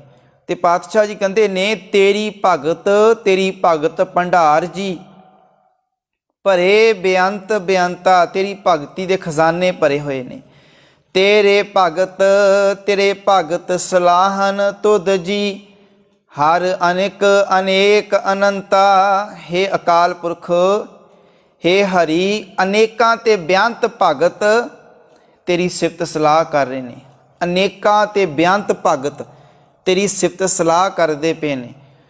ਹੁਣ ਜਿਹੜੇ ਅਨੇਕਾਂ ਤੇ ਬੇਅੰਤ ਦਾ ਅਰਥ ਭਾਵ ਕਿ ਜਿਹਦੀ ਕੋਈ ਗਿਣਤੀ ਨਹੀਂ ਕੀਤੀ ਜਾ ਸਕਦੀ। ਸੰਸਾਰ ਅੰਦਰ ਅਨੇਕਾਂ ਬੇਅੰਤ ਭਗਤ ਆ, ਮਾਲਕ ਜੀ ਤੇਰੀ ਸਿਫਤ ਸਲਾਹ, ਤੇਰੀ ਵਡਿਆਈ ਕਰਦੇ ਨੇ। ਅਸਲ ਵਿੱਚ ਮਾਲਕ ਜੀ ਕਹਿੰਦੇ ਨੇ ਤੇਰੀ ਅਨੇਕ ਕਰੇ ਹਰ ਪੂਜਾ ਜੀ।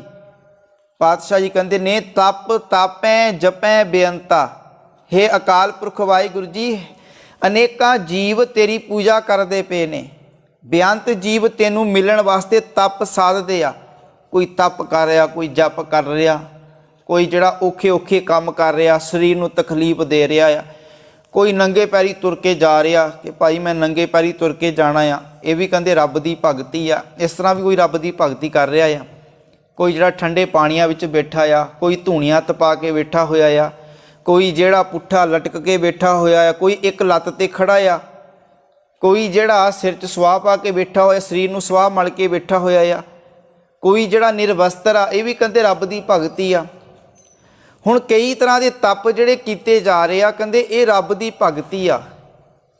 ਅਸੀਂ ਸਮਾਜ ਦੇ ਲੋਕ, ਸੰਸਾਰ ਦੇ ਲੋਕ ਇਹਨਾਂ ਨੂੰ ਰੱਬ ਦੀ ਭਗਤੀ ਕਹਿੰਦੇ। ਇਹ ਜਿਹੜੇ ਇਹ ਲੋਕ ਕਰਮ ਕਰਦੇ ਆ, ਅਸੀਂ ਕਹਿੰਦੇ ਭਾਈ ਇਹ ਵੀ ਰੱਬ ਦੇ ਭਗਤ ਆ, ਰੱਬ ਦੀ ਭਗਤੀ ਕਰਦੇ ਆ। ਪਰ ਜਦੋਂ ਅਸੀਂ ਗੁਰਬਾਣੀ ਦੇ ਨਜ਼ਰੀਏ ਤੋਂ ਵੇਖਾਂਗੇ ਅਸਲ ਵਿੱਚ ਰੱਬ ਦਾ ਭਗਤ ਕਿਹੜਾ ਆ ਤੇ ਭਗਤੀ ਕੀ ਆ, ਫਿਰ ਸਾਨੂੰ ਅਸਲੀਅਤ ਬਾਰੇ ਪਤਾ ਲੱਗੇਗਾ। ਜਿੰਨਾ ਚਿਰ ਅਸੀਂ ਗੁਰਬਾਣੀ ਦੇ ਨਜ਼ਰੀਏ ਤੋਂ, ਗੁਰਬਾਣੀ ਦੀ ਸੋਚ ਮੁਤਾਬਕ ਨਹੀਂ ਸੋਚਾਂਗੇ, ਉਨਾ ਚਿਰ ਸਾਡੇ ਮਨਾਂ ਵਿੱਚ ਇਹੀ ਰਹੇਗਾ ਕਿ ਭਾਈ ਆ ਜਿੰਨੇ ਵੀ ਲੋਕ ਕਰਮ ਕਾਂਡ, ਜਿੰਨੇ ਵੀ ਲੋਕ ਇਸ ਸਰੀਰ ਨੂੰ ਕਸ਼ਟ ਦੇਣ ਵਾਲੇ ਜਿਹੜੇ ਕੰਮ ਕਰ ਰਹੇ ਆ, ਔਖਿਆਈ ਵਾਲੇ ਕੰਮ ਕਰ ਰਹੇ, ਅਸੀਂ ਇਹਨਾਂ ਨੂੰ ਭਗਤੀ ਸਮਝੀ ਬੈਠੇ ਹਾਂ। ਤੇ ਪਾਤਸ਼ਾਹ ਕਹਿੰਦੇ ਨੇ ਅਨੇਕਾਂ ਜੀਵ ਤੇਰੀ ਪੂਜਾ ਕਰਦੇ ਆ, ਬੇਅੰਤ ਜੀਵ ਤੈਨੂੰ ਮਿਲਣ ਵਾਸਤੇ ਤਪ ਸਾਧੀ ਜਾ ਰਹੇ ਆ। ਤੇਰੇ ਅਨੇਕ ਪੜ੍ਹੇ ਬੋ ਸਿਮਰਤ ਸਾਸਤ ਜੀ। ਸਿਮਰਤ ਦਾ ਅਰਥ ਕੀ ਆ? ਸਿਮਰਤੀਆਂ। ਹਿੰਦੂਆਂ ਦੇ ਧਾਰਮਿਕ ਗ੍ਰੰਥ 27 ਸਿਮਰਤੀਆਂ, ਸਾਸਤ 6 ਸ਼ਾਸਤਰ। ਪਾਤਸ਼ਾਹ ਜੀ ਕਹਿੰਦੇ ਨੇ, ਕਹਿੰਦੇ ਅਨੇਕਾਂ ਸੇਵਕ ਕਈ ਸਿਮਰਤੀਆਂ ਸ਼ਾਸਤਰ ਪੜ੍ਹਦੇ ਆ। ਤੇ ਮਾਲਕ ਜੀ ਕਹਿੰਦੇ ਨੇ ਕਰ ਕਿਰਿਆ ਖਟ ਕਰਮ ਕਰੰਤਾ। ਪਾਤਸ਼ਾਹ ਜੀ ਕਹਿੰਦੇ ਨੇ ਉਹਨਾਂ ਦੇ ਦੱਸੇ ਹੋਏ 6 ਧਾਰਮਿਕ ਕੰਮ ਵੀ ਕਹਿੰਦੇ ਤੇ ਹੋਰ ਵੀ ਕਰਮ ਕਰਦੇ ਆ। ਤੇਰੇ ਜਿਹੜੇ ਸੇਵਕ ਆ ਅਨੇਕਾਂ ਧਾਰਮਿਕ ਗ੍ਰੰਥ, 27 ਸਿਮਰਤੀਆਂ, 6 ਸ਼ਾਸਤਰ ਵੀ ਪੜ੍ਹਦੇ ਆ। ਤੇ ਨਾਲੇ ਇਹਨਾਂ ਦੇ ਦੱਸੇ ਹੋਏ 6 ਧਾਰਮਿਕ ਕੰਮ ਕਿਹੜੇ ਆ? ਵਿਦਿਆ ਪੜ੍ਹਨੀ ਤੇ ਪੜ੍ਹਾਉਣੀ, ਦਾਨ ਕਰਨਾ ਤੇ ਲੈਣਾ, ਜਗ ਕਰਨਾ ਤੇ ਕਰਾਉਣਾ। ਇਹ 6 ਕਰਮ ਆ। ਤੇ ਜਿਹੜਾ ਇਹ 6 ਕਰਮ ਕਰਦਾ ਆ ਉਹਨੂੰ ਕਹਿੰਦੇ ਬ੍ਰਾਹਮਣ ਕਿਹਾ ਜਾਂਦਾ। ਉਹ ਸਭ ਤੋਂ ਉੱਚੀ ਪਦਵੀ ਵਾਲਾ ਮੰਨਿਆ ਜਾਂਦਾ ਹਿੰਦੂ ਮਤ ਦੇ ਅੰਦਰ। ਤੇ ਪਾਤਸ਼ਾਹ ਜੀ ਕਹਿੰਦੇ ਨੇ ਤੇਰੇ ਅਨੇਕਾਂ ਸੇਵਕ ਇਹ ਕਰਮ ਕਰਦੇ ਪਏ ਆ ਸਿਰਫ ਉਸ ਰੱਬ ਨੂੰ ਪ੍ਰਾਪਤੀ ਵਾਸਤੇ। ਹੁਣ ਪਾਤਸ਼ਾਹ ਜੀ ਜਿਹੜੀ ਵਿਚਾਰ ਸਾਨੂੰ ਦੇਣਾ ਚਾਹੁੰਦੇ ਨੇ, ਅਸਲ ਵਿੱਚ ਭਗਤ ਕਿਹੜੇ ਨੇ? ਸਤਿਗੁਰੂ ਨੇ ਤਾਂ ਗਿਣਤੀ ਕਰਤੀ ਭਾਈ, ਅਨੇਕਾਂ ਬੇਅੰਤ ਭਗਤ ਨੇ ਤੇਰੀ ਭਗਤੀ ਕਰ ਰਹੇ ਆ, ਤੇਰੇ ਤਾਂਗ ਵਾਸਤੇ, ਤੈਨੂੰ ਮਿਲਣ ਵਾਸਤੇ ਕੋਈ ਤਪ ਸਾਧ ਰਹੇ ਆ, ਕੋਈ ਇਹ ਸਿਮਰਤੀਆਂ ਸ਼ਾਸਤਰਾਂ ਨੂੰ ਪੜ੍ਹੀ ਜਾ ਰਹੇ ਆ। ਤੇ ਮਾਲਕ ਜੀ ਕਹਿੰਦੇ ਨੇ ਸੇ ਭਗਤ ਭਲੇ। ਭਲੇ ਦਾ ਅਰਥ ਕੀ ਆ? ਚੰਗੇ। ਕਹਿੰਦੇ ਉਹੀ ਭਗਤ ਚੰਗੇ ਨੇ, ਉਹੀ ਭਗਤ ਪ੍ਰਵਾਨ ਨੇ, ਉਹਨਾਂ ਦੀ ਘਾਲਣਾ ਕੀਤੀ ਹੋਈ ਪ੍ਰਵਾਨ ਆ, ਕਬੂਲ ਆ। ਜਨ ਨਾਨਕ ਜੀ ਜੋ ਭਾਵੇਂ ਮੇਰੇ ਹਰ ਭਗਵੰਤਾ। ਪਾਤਸ਼ਾਹ ਜੀ ਕਹਿੰਦੇ ਨੇ ਭਗਵੰਤਾ ਭਾਵ ਕੇ ਅਕਾਲ ਪੁਰਖ ਵਾਹਿਗੁਰੂ। ਜਿਹੜੇ ਅਕਾਲ ਪੁਰਖ ਵਾਹਿਗੁਰੂ ਨੂੰ ਚੰਗੇ ਲੱਗਦੇ ਨੇ, ਪ੍ਰਵਾਨ ਉਹੀ ਹੁੰਦੇ ਨੇ, ਉਹੀ ਕਬੂਲ ਨੇ। ਉਹਨਾਂ ਦੀ ਕੀਤੀ ਹੋਈ ਮਿਹਨਤ ਹੀ ਜਿਹੜੀ ਕਬੂਲ ਆ। ਹੁਣ ਸੰਸਾਰ ਵਿੱਚ ਬੜੇ ਭਗਤ ਆਪਣੇ ਆਪ ਨੂੰ ਕਹਿ ਰਹੇ ਆ ਕਿ ਅਸੀਂ ਰੱਬ ਦੀ ਭਗਤੀ ਕਰ ਰਹੇ ਹਾਂ, ਅਸੀਂ ਭਗਤ ਹਾਂ, ਅਸੀਂ ਰੱਬ ਨੂੰ ਪਾ ਲਿਆ। ਕਈ ਤਰ੍ਹਾਂ ਦੇ, ਕੋਈ ਪੂਜਾ ਕਰ ਰਿਹਾ, ਕੋਈ ਸ਼ਾਸਤਰ ਪੜ੍ਹ ਰਿਹਾ, ਕੋਈ ਧਰਮ ਕਰਮ ਕਰ ਰਿਹਾ। ਪਰ ਪਾਤਸ਼ਾਹ ਜੀ ਕਹਿੰਦੇ ਨੇ ਅਸਲ ਵਿੱਚ ਪ੍ਰਵਾਨ ਉਹੀ ਆ, ਉਹਨਾਂ ਦੀ ਸੇਵਾ ਕੀਤੀ ਹੋਈ, ਉਹਨਾਂ ਦੀ ਘਾਲਣਾ ਕੀਤੀ ਹੋਈ ਕਬੂਲ ਆ। ਪਾਤਸ਼ਾਹ ਜੀ ਕਹਿੰਦੇ ਨੇ ਜਿਹੜੇ ਮੇਰੇ ਪ੍ਰਭੂ ਨੂੰ ਭਾਉਂਦੇ ਨੇ, ਜਿਹੜੇ ਮੇਰੇ ਰੱਬ ਨੂੰ ਪਿਆਰੇ ਲੱਗਦੇ ਨੇ। ਤੇ ਗੁਰੂ ਪਿਆਰ ਵਾਲਿਓ, ਭਗਤ ਫਰੀਦ ਜੀ ਦਾ ਬੜਾ ਪਿਆਰਾ ਬਚਨ ਆ। ਭਗਤ ਕਿਹਨੂੰ ਆਖਣਾ ਚਾਹੀਦਾ ਆ? ਮਾਲਕ ਜੀ ਕਹਿੰਦੇ ਨੇ ਮਤ ਹੁੰਦੀ ਹੋਏ ਇਆਣਾ। ਪਾਤਸ਼ਾਹ ਜੀ ਕਹਿੰਦੇ ਨੇ ਅਕਲ ਹੈਗੀ ਆ, ਸਮਝ ਹੈਗੀ ਆ, ਪਰ ਫਿਰ ਵੀ ਅਣਜਾਣ ਆ। ਭਾਵ ਕਿ ਆਪਣੇ ਆਪ ਨੂੰ ਸਿਆਣਾ ਨਹੀਂ ਕਹਿੰਦਾ ਕਿ ਮੈਂ ਬਹੁਤ ਸਿਆਣਾ, ਮੈਂ ਬਹੁਤ ਸਮਝਦਾਰ। ਆਪਣੀ ਅਕਲ ਦਾ ਹੰਕਾਰ ਨਹੀਂ ਕਰਦਾ, ਮਾਣ ਨਹੀਂ ਕਰਦਾ। ਕਹਿੰਦੇ ਮਤ ਹੁੰਦੀ ਹੋਏ ਇਆਣਾ। ਮਤ ਹੋਣ ਦੇ ਬਾਵਜੂਦ ਵੀ ਕਹਿੰਦੇ ਇਆਣਾ ਆ, ਮਾਣ ਨਹੀਂ ਕਰਦਾ ਅਕਲ ਦਾ। ਤੇ ਪਾਤਸ਼ਾਹ ਕਹਿੰਦੇ ਨੇ ਤਾਣ ਹੁੰਦੇ ਹੋਏ ਨਿਤਾਣਾ। ਕਹਿੰਦੇ ਤਾਕਤ ਹੈ ਪਰ ਫਿਰ ਵੀ ਕਮਜ਼ੋਰਾਂ ਵਾਂਗ ਰਹਿੰਦਾ ਆ। ਆਪਣੀ ਤਾਕਤ ਨਾਲ ਕਿਸੇ ਨਾਲ ਧੱਕਾ ਨਹੀਂ ਕਰਦਾ। ਆਪਣੀ ਤਾਕਤ ਦਾ ਗਲਤ ਜਿਹੜਾ ਉਹਨੂੰ ਗਲਤ ਨਹੀਂ ਵਰਤਦਾ। ਆਪਣੀ ਤਾਕਤ ਨੂੰ ਜਿਹੜਾ ਗਲਤ ਪਾਸੇ ਨਹੀਂ ਲਾਉਂਦਾ। ਤਾਕਤ ਹੈ, ਚਾਹੇ ਉਹ ਰਾਜਨੀਤਿਕ ਤੌਰ 'ਤੇ, ਚਾਹੇ ਆਰਥਿਕ ਤੌਰ 'ਤੇ, ਚਾਹੇ ਸਮਾਜਿਕ ਤੌਰ 'ਤੇ ਤਾਕਤਵਰ ਹੈ, ਪਰ ਆਪਣੀ ਜਿਹੜੀ ਤਾਕਤ ਨੂੰ ਗਲਤ ਪਾਸੇ ਲੈ ਕੇ ਨਹੀਂ ਜਾਂਦਾ। ਆਪਣੀ ਤਾਕਤ ਦੇ ਨਾਲ ਗਲਤ ਕੰਮ ਨਹੀਂ ਕਰਦਾ, ਕਿਸੇ ਨਾਲ ਧੱਕਾ ਨਹੀਂ ਕਰਦਾ। ਪਾਤਸ਼ਾਹ ਕਹਿੰਦੇ ਨੇ ਅਣਹੋਂਦੇ ਆਪ ਵੰਡਾਏ। ਕਹਿੰਦੇ ਕਿਸੇ ਨੂੰ ਕੁਝ ਦੇਣ ਜੋਗਾ ਨਹੀਂ ਹੈ, ਪਰ ਫਿਰ ਵੀ ਆਪਣਾ ਹਿੱਸਾ ਵੰਡ ਕੇ ਖਾਂਦਾ ਆ, ਫਿਰ ਵੀ ਕਿਸੇ ਨੂੰ ਦਿੰਦਾ ਆ। ਮਾਲਕ ਜੀ ਕਹਿੰਦੇ ਕੋ ਐਸਾ ਭਗਤ ਸਦਾਏ। ਕਹਿੰਦੇ ਇਹੋ ਜਿਹੇ ਨੂੰ ਭਗਤ ਆਖਣਾ ਚਾਹੀਦਾ ਆ। ਤਾਂ ਸੰਸਾਰ ਦੇ ਅੰਦਰ ਨਿਗਾਹ ਮਾਰ ਕੇ ਵੇਖ ਲੈਣਾ ਚਾਹੀਦਾ ਕਿ ਜਿਹਦੇ ਕੋਲ, ਹੁਣ ਮਨੁੱਖ ਕੋਲ ਥੋੜ੍ਹੀ ਜਿਹੀ ਅਕਲ ਹੋਵੇ, ਉਹਦਾ ਵੀ ਹੰਕਾਰ ਕਰਦਾ ਕਿ ਮੈਨੂੰ ਅਕਲ ਬਹੁਤ ਆ, ਹੋਰ ਕਿਸੇ ਨੂੰ ਅਕਲ ਹੀ ਨਹੀਂ ਹੈ। ਉਹ ਕਹਿੰਦਾ ਜਿਹੜੀ ਵਿਚਾਰ ਮੈਂ ਕਹਿਤੀ, ਜਿਹੜੀ ਗੱਲ ਮੈਂ ਕਹਿਤੀ ਉਹੀ ਸਹੀ ਆ, ਤੇ ਗੁਰੂ ਪਿਆਰ ਵਾਲੇ ਮਨੁੱਖ ਉਹਨੂੰ ਸਹੀ ਮੰਨਦਾ ਆ। ਦੂਸਰੀ ਵਿਚਾਰ ਇਹ ਵੀ ਆ, ਹੁਣ ਜਿਸ ਮਨੁੱਖ ਦੇ ਕੋਲ ਪੈਸਾ ਆ, ਧਨ ਦੌਲਤ ਆ, ਤੇ ਭਰੀ ਸਭਾ ਦੇ ਵਿੱਚ ਜਿਹੜਾ ਅਮੀਰ ਬੰਦਾ ਆ, ਤੇ ਗੁਰੂ ਪਿਆਰ ਵਾਲਿਓ ਜੇਕਰ ਉਹ ਨੀਵੀਂ ਸੋਚ ਵਾਲੀ ਵੀ ਗੱਲ ਕਰੇ ਨਾ, ਤੇ ਉਹਦੀ ਗੱਲ ਨੂੰ ਵੀ ਬੜਾ ਸੋਹਣਾ ਦੱਸਿਆ ਜਾਂਦਾ, ਮੰਨਿਆ ਜਾਂਦਾ। ਪਿੱਛੇ ਤਾਕਤ ਕਾਹਦੀ ਹੈ? ਪੈਸੇ ਦੀ। ਭਾਵ ਕਿ ਜੇ ਕੋਈ ਗਰੀਬ ਬੰਦਾ ਚੰਗੀ ਗੱਲ ਵੀ ਕਰੇ ਨਾ, ਉਹਦੀ ਗੱਲ ਨੂੰ ਕੋਈ ਮਾਇਨੇ ਵਿੱਚ ਕੋਈ ਬਹੁਤੀ ਉਹਦੀ ਕੀਮਤ ਨਹੀਂ ਪਾਈ ਜਾਂਦੀ। ਪਾਤਸ਼ਾਹ ਜੀ ਕਹਿੰਦੇ ਨੇ, ਕੋ ਐਸਾ ਭਗਤ ਸਦਾਏ ਸੇ ਭਗਤ ਭਲੇ ਜਨ ਨਾਨਕ ਜੀ, ਜੋ ਭਾਵੈ ਮੇਰੇ ਹਰ ਭਗਵੰਤਾ। ਭਗਤ ਦੀ ਪਰਿਭਾਸ਼ਾ ਵੇਖਣੀ ਆ। ਆਨੰਦ ਸਾਹਿਬ ਦੀ ਬਾਣੀ ਅਸੀਂ ਵਿਚਾਰ ਕਰਕੇ ਗਏ ਹਾਂ। ਭਗਤਾਂ ਕੀ ਚਾਲ ਨਿਰਾਲੀ, ਚਾਲਾ ਨਿਰਾਲੀ ਭਗਤਾਂ ਕੇਰੀ ਬਿਖਮ ਮਾਰਗ ਚੱਲਣਾ। ਲੱਭ ਲੋਭ ਅਹੰਕਾਰ ਤਜ ਤ੍ਰਿਸ਼ਨਾ। ਕਹਿੰਦੇ ਜੀਵਨ 'ਚ ਲਾਲਚ ਨਹੀਂ ਹੈ, ਜੀਵਨ ਦੇ ਵਿੱਚ ਤ੍ਰਿਸ਼ਨਾ ਨਹੀਂ ਹੈ, ਇਹ ਸਭ ਤਿਆਗ ਦਿੱਤੇ ਨੇ। ਬਹੁਤ ਨਾ ਹੀ ਬੋਲਣਾ, ਕਹਿੰਦੇ ਉਹ ਆਪਣੀ ਵਡਿਆਈ ਨਹੀਂ ਕਰਾਉਂਦੇ, ਉਹਨਾਂ ਨੂੰ ਸ਼ੋਭਾ ਦਾ ਕੋਈ ਲਾਲਚ ਨਹੀਂ ਹੈ, ਆਪਣੀ ਵਡਿਆਈ ਕਰਾਉਣ ਦਾ ਕੋਈ ਲਾਲਚ ਨਹੀਂ ਹੈ। ਮਾਲਕ ਜੀ ਕਹਿੰਦੇ ਖੰਨਿਓ ਤਿੱਖੀ ਬਾਲੋ ਨਿੱਕੀ ਏਤ ਮਾਰਗ ਜਾਣਾ। ਕਹਿੰਦੇ ਉਹ ਖੰਡਿਓ ਤਿੱਖੀ ਤੇ ਬਾਲ ਨਾਲੋਂ ਨਿੱਕੇ ਰਸਤੇ ਉੱਤੇ ਤੁਰਦੇ ਆ। ਸਮਾਜ ਦੇ ਵਾਸਤੇ ਝੂਠ ਛੱਡਣਾ, ਲਾਲਚ ਛੱਡਣਾ, ਗੁਰੂ ਪਿਆਰ ਵਾਲਿਓ ਤ੍ਰਿਸ਼ਨਾ ਨੂੰ ਤਿਆਗਣਾ, ਮਾੜੇ ਕੰਮ ਤਿਆਗਣਾ, ਸਮਾਜ ਦੇ ਵਾਸਤੇ ਇਹ ਕੰਮ ਬੜੇ ਔਖੇ ਆ, ਪਰ ਭਗਤ ਜਨਾਂ ਦੇ ਵਾਸਤੇ ਇਹ ਕੰਮ ਬੜੇ ਸੌਖੇ ਆ। ਉਹ ਇਹਨਾਂ ਕੰਮਾਂ ਨੂੰ ਆਸਾਨੀ ਨਾਲ ਛੱਡ ਦਿੰਦੇ ਆ, ਤਿਆਗ ਦਿੰਦੇ ਆ। ਸਮਾਜ ਦੇ ਲੋਕਾਂ ਨੂੰ ਸੱਚ ਬੋਲਣਾ, ਸੱਚ ਦੇ ਰਾਹ 'ਤੇ ਚੱਲਣਾ, ਚੰਗੇ ਕੰਮ ਕਰਨੇ ਇਹ ਬੜੇ ਔਖੇ ਲੱਗਦੇ ਆ, ਪਰ ਭਗਤ ਜਨਾਂ ਵਾਸਤੇ ਇਹ ਕੰਮ ਬੜੇ ਸੌਖੇ ਆ। ਉਹ ਆਸਾਨੀ ਨਾਲ ਕਰਦੇ ਕਿਉਂਕਿ ਉਹ ਰੱਬ ਦੀ ਬੰਦਗੀ ਕਰਦੇ ਆ। ਤੇ ਜਿਹੜਾ ਰੱਬ ਦਾ ਭਗਤ ਹੈ, ਭਗਤ ਕਬੀਰ ਜੀ ਕਹਿੰਦੇ ਕਬੀਰ ਬਾਹਮਣ ਗੁਰੂ ਹੈ ਜਗਤ ਕਾ ਭਗਤਨ ਕਾ ਗੁਰੂ ਨਾਏ। ਜਿਹੜਾ ਬ੍ਰਾਹਮਣ ਆ ਉਹ ਸਾਰੇ ਸੰਸਾਰ ਦਾ ਗੁਰੂ ਹੋ ਸਕਦਾ ਆ, ਪਰ ਜਿਹੜਾ ਭਗਤ ਹੈ, ਰੱਬ ਦੀ ਬੰਦਗੀ ਕਰਨ ਵਾਲਾ ਹੈ, ਉਹਦਾ ਨਹੀਂ ਹੋ ਸਕਦਾ। ਉਹਦਾ ਗੁਰੂ ਕੌਣ ਆ? ਅਕਾਲ ਪੁਰਖ ਵਾਹਿਗੁਰੂ। ਉਹ ਪਰਮੇਸ਼ਰ ਨੂੰ ਹੀ ਸਭ ਕੁਝ ਸਮਝਦਾ ਆ। ਸੇ ਭਗਤ ਭਲੇ ਜਨ ਨਾਨਕ ਜੀ। ਜਦੋਂ ਭਗਤ ਸ਼ਬਦ ਸਾਡੇ ਸਾਹਮਣੇ ਆਉਂਦਾ ਨਾ, ਸਾਡੇ ਮਾਈਂਡ ਦੇ ਵਿੱਚ ਇੱਕ ਤਸਵੀਰ ਬਣ ਜਾਂਦੀ ਕਿ ਕੋਈ ਸ਼ਾਇਦ ਵਿਸ਼ੇਸ਼ ਪਹਿਰਾਵੇ ਵਾਲਾ ਰੱਬ ਦਾ ਭਗਤ ਆ, ਜਿਸ ਨੇ ਵਿਸ਼ੇਸ਼ ਪਹਿਰਾਵਾ ਪਾਇਆ ਹੋਵੇ, ਗਲ 'ਚ ਮਾਲਾ ਪਾਈਆਂ ਹੋਣ, ਹੱਥ ਵਿੱਚ ਲੋਟਾ ਫੜਿਆ ਹੋਵੇ ਤੇ ਟਿੱਕਾ ਲਾਇਆ ਹੋਵੇ। ਅਸੀਂ ਉਹਨੂੰ ਰਕਨੇ ਭਾਈ ਤਾਂ ਰੱਬ ਦਾ ਭਗਤ, ਰੱਬ ਦਾ ਬੰਦਾ ਆ ਗਿਆ। ਅਸੀਂ ਵਿਸ਼ੇਸ਼ ਪਹਿਰਾਵੇ ਨੂੰ ਰੱਬ ਦਾ ਭਗਤ ਬਣਾ ਦਿੱਤਾ ਆ। ਤੇ ਗੁਰੂ ਪਿਆਰ ਵਾਲਿਓ ਉਹ ਵੀ ਭਗਤ ਹੈ ਜਿਹੜਾ ਜੀਵਨ ਦੇ ਵਿੱਚ ਕਿਰਤ ਕਰਦਾ, ਨਾਮ ਜਪਦਾ, ਵੰਡ ਕੇ ਛਕਦਾ, ਇਹਨਾਂ ਸਿਧਾਂਤਾਂ ਦਾ ਧਾਰਨੀ ਹੋ ਜਾਂਦਾ, ਉਹ ਵੀ ਰੱਬ ਦਾ ਭਗਤ ਆ। ਗੁਰੂ ਪਿਆਰ ਵਾਲਿਓ ਘਰ ਦੇ ਵਿੱਚ ਇੱਕ ਜਿਹੜੀ ਮਾਂ ਆ, ਉਹ ਆਪਣੀ ਜ਼ਿੰਮੇਵਾਰੀ ਪੂਰੇ ਢੰਗ ਦੇ ਨਾਲ ਨਿਭਾਉਂਦੀ, ਇਮਾਨਦਾਰੀ ਨਾਲ ਨਿਭਾਉਂਦੀ ਆ, ਉਹ ਵੀ ਰੱਬ ਦੀ ਭਗਤ ਆ ਤੇ ਰੱਬ ਦੀ ਭਗਤੀ ਕਰ ਰਹੀ ਆ। ਭਾਵ ਕਿ ਹਰੇਕ ਮਨੁੱਖ ਜੇਕਰ ਆਪਣੀ ਜ਼ਿੰਮੇਵਾਰੀਆਂ ਪ੍ਰਤੀ ਸੁਚੇਤ ਹੋਵੇ ਕਿ ਆਪਣੀਆਂ ਜ਼ਿੰਮੇਵਾਰੀਆਂ ਸਮਝੇ ਕਿ ਇਨਸਾਨ ਹੋਣ ਦੇ ਨਾਤੇ ਮੇਰੀਆਂ ਇਹ ਜ਼ਿੰਮੇਵਾਰੀਆਂ ਬਣਦੀਆਂ ਨੇ, ਸਮਝ ਲਓ ਉਹ ਜਿਹੜਾ ਰੱਬ ਦੀ ਭਗਤੀ ਕਰ ਰਿਹਾ, ਬੰਦਗੀ ਕਰ ਰਿਹਾ। ਤੇ ਗੁਰੂ ਸਾਹਿਬਾਨਾਂ ਨੇ ਇਹੀ ਜੀਵਨ ਦੇ ਵਿੱਚ ਕੀਤਾ। ਉਹ ਕਿਤੇ ਉਹਨਾਂ ਨੇ ਭੋਰਿਆਂ ਵਿੱਚ ਜਾ ਕੇ, ਜਾਂ ਕਿਤੇ ਉਹਨਾਂ ਨੇ ਗਲ 'ਚ ਮਾਲਾ ਪਾ ਕੇ, ਜਾਂ ਕੋਈ ਵਿਸ਼ੇਸ਼ ਪਹਿਰਾਵਾ ਪਾ ਕੇ ਰੱਬ ਦੀ ਭਗਤੀ ਨਹੀਂ ਕੀਤੀ। ਗੁਰੂ ਪਿਆਰ ਵਾਲਿਓ ਇਹ ਤਾਂ ਮਾਲਾ ਜਿਹੜੀਆਂ ਸਾਡੇ ਗੁਰੂ ਸਾਹਿਬਾਨਾਂ ਦੀਆਂ ਤਸਵੀਰਾਂ ਬਣਾ ਕੇ, ਕਾਲਪਨਿਕ ਤਸਵੀਰਾਂ ਬਣਾ ਕੇ ਉਹਨਾਂ 'ਚ ਗਲ 'ਚ ਪਾ ਦਿੱਤੀਆਂ ਮਾਲਾ। ਕਿਤੇ ਤੁਸੀਂ ਤਸਵੀਰ ਇਹ ਵੇਖੀ ਕਿ ਜਿੱਥੇ ਗੁਰੂ ਨਾਨਕ ਸਾਹਿਬ ਜੀ ਹਲ ਵਾਹ ਰਹੇ ਹੋਣ, ਜਿੱਥੇ ਉਹ ਕਿਰਤ ਕਰ ਰਹੇ ਹੋਣ, ਝੋਨਾ ਵੱਢ ਰਹੇ ਹੋਣ, ਜਿੱਥੇ ਉਹ ਖੇਤਾਂ ਦੇ ਵਿੱਚ ਕੰਮ ਕਰਦੇ, ਹੱਥ ਵਿੱਚ ਦਾਤੀ ਹੋਵੇ ਫੜੀ ਹੋਵੇ, ਕਿਰਤ ਕਰਦਿਆਂ ਵਿਖਾਇਆ ਹੋਇਆ। ਕਿਉਂਕਿ ਉਹ ਲੋਕ ਚਾਹੁੰਦੇ ਨਹੀਂ ਸੀ ਕਿ ਸਾਡੇ ਜਿਹੜੇ ਇਹ ਲੋਕ ਆ ਇਹ ਕਿਰਤ ਕਰਨ, ਹੱਥੀਂ ਮਿਹਨਤ ਕਰਨ। ਉਹਨਾਂ ਨੇ ਸਾਨੂੰ ਆਲਸੀ ਬਣਾ ਦਿੱਤਾ ਕਿ ਭਾਈ ਗੁਰੂ ਨਾਨਕ ਸਾਹਿਬ ਦੀ ਤਸਵੀਰ ਸਾਡੇ ਸਾਹਮਣੇ ਇਹੋ ਜਿਹੀ ਬਣਾ ਦਿੱਤੀ ਕਿ ਗਲ 'ਚ ਮਾਲਾ ਪਾ ਦਿੱਤੀਆਂ, ਹੱਥ ਵਿੱਚ ਲੋਟਾ ਫੜਾ ਦਿੱਤਾ ਤੇ ਆਖਰ ਤੱਕ ਭਾਈ ਇਹ ਗੁਰੂ ਨਾਨਕ ਸਾਹਿਬ ਜੀ ਆ। ਤੇ ਉਹਨਾਂ ਤਸਵੀਰਾਂ ਨੂੰ ਵੇਖ ਕੇ ਅਸੀਂ ਵੀ ਉੱਦਾਂ ਦੇ ਬਣਦੇ ਜਾ ਰਹੇ ਹਾਂ। ਅਸੀਂ ਵੀ ਗਲ 'ਚ ਮਾਲਾ ਪਾਉਣ ਨੂੰ ਫਿਰਦੇ ਹਾਂ, ਅਸੀਂ ਵੀ ਹੱਥ ਵਿੱਚ ਲੋਟੇ ਫੜ ਕੇ ਤੇ ਅੱਖਾਂ ਬੰਦ ਕਰਕੇ ਬੈਠਣ ਨੂੰ ਫਿਰਦੇ ਹਾਂ।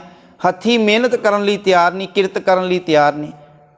ਕਿਤੇ ਵੀ ਗੁਰੂ ਤੇਗ ਬਹਾਦਰ ਸਾਹਿਬ ਜੀ ਸਾਨੂੰ ਇਹੋ ਜਿਹੀ ਤਸਵੀਰ ਨਹੀਂ ਨਜ਼ਰ ਆਉਂਦੀ ਜਿੱਥੇ ਗੁਰੂ ਤੇਗ ਬਹਾਦਰ ਸਾਹਿਬ ਜੀ ਜੰਗ ਦੇ ਮੈਦਾਨ ਵਿੱਚ ਲੜਦੇ ਨੇ, ਜੰਗ ਦੇ ਮੈਦਾਨ ਵਿੱਚ ਜੂਝਦੇ ਨੇ। ਸਾਡੇ ਸਾਹਮਣੇ ਉਹਨਾਂ ਦੀਆਂ ਤਸਵੀਰਾਂ ਇਹੋ ਜਿਹੀਆਂ ਆ ਕਿ ਹੱਥ ਵਿੱਚ ਮਾਲਾ ਆ ਤੇ ਅੱਖਾਂ ਬੰਦ ਕੀਤੀਆਂ ਹੋਈਆਂ ਆ। ਪਰ ਜਦੋਂ ਉਹਨਾਂ ਦੇ ਇਤਿਹਾਸ ਨੂੰ, ਜੀਵਨ ਨੂੰ ਪੜ੍ਹਦੇ ਹਾਂ, ਗੁਰੂ ਤੇਗ ਬਹਾਦਰ ਸਾਹਿਬ ਜੀ ਦਾ ਨਾਮ ਤਿਆਗ ਮੱਲ ਸੀ। ਤੇ ਬਹਾਦਰ ਕਿਵੇਂ ਪਿਆ? क्योंकि तेग बहादुर, तेग का अर्थ की आ जिहड़ी तलवार, जिहड़ी किरपान आ उहनूं कहंदे तेग बहादुर, भाव कि तेग चलाउण विच बहादुर सी। वो किरपान चलाउण विच बड़े बहादुर सी, बड़े वो सोहणे ढंग दे नाल, बड़ी चुस्ती फुर्ती दे नाल जालम दा मुकाबला करदे सन। जंग दे मैदान विच वो तलवार चलाउणा जाणदे सी, तेग दे धनी सन। इस करके गुरु हरगोबिंद साहिब जी ने उन्हां दा नाम तेग बहादुर रखिया। ते सानू किते भी इहो जी तस्वीर नहीं मिलदी जिथे गुरु साहब जंग दे मैदान विच जिहड़े जंग करदे होण। साडे सामने उन्होंने इहो जिहियां तस्वीरां बना दित्तियां कि साडे अंदर जोश ना पैदा होवे, साडे अंदरों अणख खत्म हो जावे, मर जावे, साडे चो जोश खत्म हो जावे, मर जावे। किते झूठ दा बोल बाला होवे, किते रिश्वत ठगी हो रही होवे, असी चुप करके गूंगे बन जाइए, असी किसी दे खिलाफ ना बोलीए। सानू इहो जिहा बना दिता। असी ते गुरु प्यार वाले कहने कि असल विच रब गुरबाणी पढ़न वाला, जिहड़ा रब की भगती करन वाला, कहंदे वो तो बड़ा शरीफ जिहा हुंदा आ, वो किसी नूं कुछ नहीं कहंदा। गुरु प्यार वालिओ वो जिहड़ा कदे भी माड़े पासे नहीं जांदा, किसी नूं कुछ नहीं कहंदा। किहनूं नहीं कहंदा? जिहड़ा सच बोलण वाला, जिहड़ा सही राह ते चलण वाला। पर जिहड़े गलत काम करदे आ, जिहड़े जुल्म करदे आ, धक्का करदे आ, उन्हां दे खिलाफ बोलदा आ। तुसीं वेखो किते इतिहास दे विच किते गुरु नानक साहब जी, जे गुरु गोबिंद सिंह पातशाह जी दी भी उन्हां दे जीवन की गल कर लईए, असीं इन्ना चिर हो गए असीं पढ़दे आ, सुणदे आ, इतिहास नूं बाचदे आ, पर गुरु प्यार वाल सानूं किते नहीं मिलिया कि गुरु साहब जी चुप करके बैठे होए होण ते मनुखता दा घाण होई जावे। अज दे समय अंदर भी भावें तरीके बदल गए होणगे, अज दे समय अंदर भी जिहड़ा गुरु नाल जुड़िया होया, वो जिहड़ा मनुखता दा घाण जिथे हो रहा होवे उत्थे जाके सेवा भी करदा, हैल्प भी करदा ते उन्हां दे हक विच आवाज़ भी उठाउंदा किसी ना किसी तरीके नाल। जेकर वो एक कलम दा धनी आ, अपनी लिखत राहीं हक की गल करदा है, सच की गल करदा। जेकर वो एक कलाकार वो अपने कलाकारी द्वारा सच की गल करदा। जेकर वो एक पेंटर आ, तस्वीर बनाउण वाला आ, ते अपनी तस्वीर के राही सच्चाई पेश करता है। तो गुरु प्यार जिहड़ा भी जिस किरत नाल संबंधित है, अपने तरीके नाल हमेशा ही वो मनुखता के भले की गल करदा ते करते रहणगे, जिहड़ा सचमुच ही रब की भगती कर रहा है। सो सतगुरु जी कृपा रहमत करन। असल विच उही भगत प्रवान ने, उन्हां दी कीती घालना कबूल है, प्रवान है। जिहड़े रब नूं चंगे लगदे ने ते रब नूं चंगे उही लगणगे जिहड़े पखंड नहीं करदे, जिहड़े मैले मन वाले नहीं होणगे, जिहड़े किसी नाल धक्का करदे, जुल्म करदे, वो रब नूं नहीं चंगे लगदे। ते रब इहो जिहा रब नहीं है गुरु नानक साहब दा, जिहड़ा रब गुरबाणी ने बयान कीता ना, वो इहो जिहा नहीं है। ते माड़े बंदे, धक्का जोरी, जुल्म, ये सब कुछ उसे रब नूं चंगा लगेगा जिहड़ा साडा बनाया होया, जिन्हों असीं खरीद भी सकदे हां ते बेच भी सकदे हां। ते गुरु प्यार वालिओ इहो जे रब सानू समाज विच बड़े मिल जाणगे। सो सतगुरु जी कृपा करन कि रब दी भगती करिए, बंदगी करिए, रब दी भगती बंदगी अपने जीवन अंदर किरत करिए, नाम जपीए, गुणा दे धारनी बणीए ते वंड के छकीए, रल मिल के रहीए। यही जिहड़ी रब दी भगती आ, रब दा सिमरन करना है। विचारां करदिआं भुलां दी खिमा, फतेह नाल सांझ पाईए। वाहिगुरू जी का खालसा, वाहिगुरू जी की फतेह।